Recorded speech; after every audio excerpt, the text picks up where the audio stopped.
Hello, আজকে ঝিনুকের রান্নাঘরে তৈরি হচ্ছে আলুর পরোটা। সেই জন্য আলু সেদ্ধ করতে বসিয়ে দিয়েছি। তার জন্য পেঁয়াজ কুচি, লঙ্কা কুচি আর একটু আদা কুচিয়ে নিয়েছি।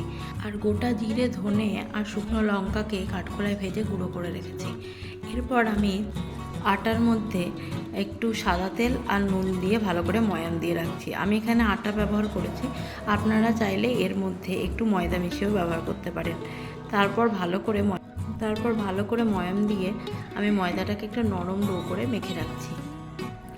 ময়দাটা যখন ভালোভাবে মাখা হয়ে যাবে তার উপর থেকে একটা ভিজে কাপড়কে আমি ঢাকা দিয়ে রেখে দেবো 10 থেকে 15 মিনিট।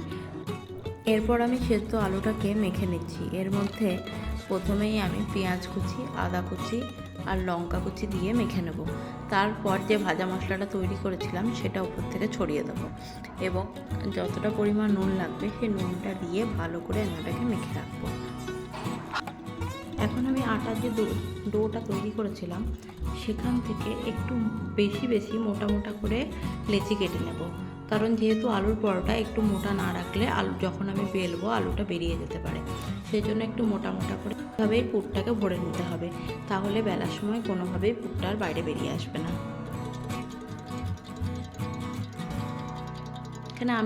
এখানে আলুর পুরটা একটু বেশি ব্যবহার করেছি, আপনারা আপনাদের পরিমাণ মতন ব্যবহার করবেন।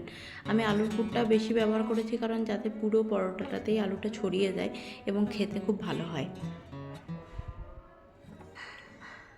এরপর বেলার সময় এটাকে আমি প্রথমে হাত দিয়ে একটু বড় করে নেব, তারপর রুটিটাকে বেলবো।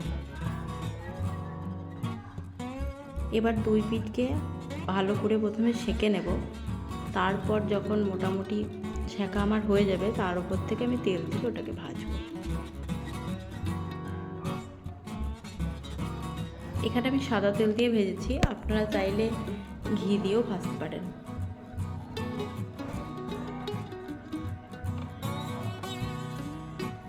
এইভাবে একবার বানিয়ে দেখুন, খুব ভালো লাগবে। সকালে ব্রেকফাস্টে বা রাতের ডিনারে এরকমভাবে আলুর পরোটা খেতে খুব ভালো। আলুর পরোটার সাথে খাওয়ার জন্য আমি একটা রায়তাও তৈরি করেছিলাম, যেটা রেসিপি খুব তাড়াতাড়ি আপনাদের সামনে আমি নিয়ে আসছি। আর আমার এই রেসিপিটা ভালো লাগলে অবশ্যই লাইক, কমেন্ট, শেয়ার করবেন আর অবশ্যই সাবস্ক্রাইব করবেন।